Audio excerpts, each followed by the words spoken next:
สวัสดีคือมินีสมาห้องเพลงไองูเทวาตามคำขอเนาะก็สิหัวใจเจ้าของนั้นมันลงทางก็เมื่อวันที่เจ้านั้นย่างไปจากหัวใจจบกันละเนาะสองเฮาเป็นคำเว้าที่เจ้ามอบให้มันเหตุให้น้ำตาไหล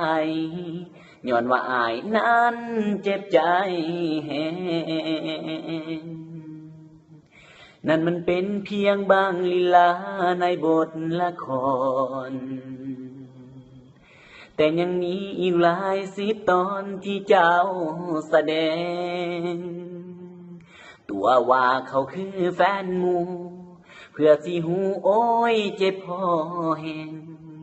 เจ้าคือสร้างกาแสดงได้กับผู้ชายหลายคนซุปเปอร์สตาร์ยังต้องลบหน้าถ้าพ่อกับเจ้า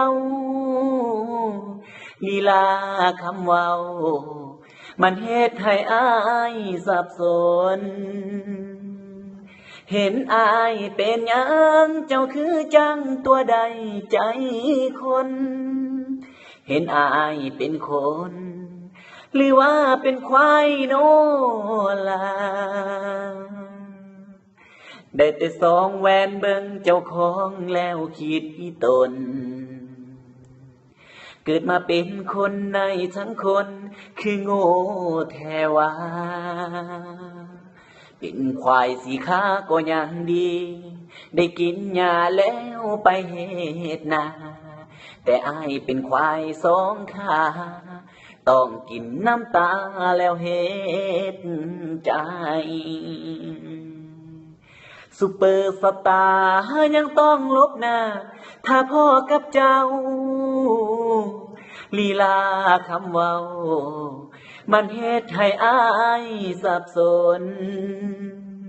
เห็นอายเป็นหยังเจ้าคือจังตัวใดใจคน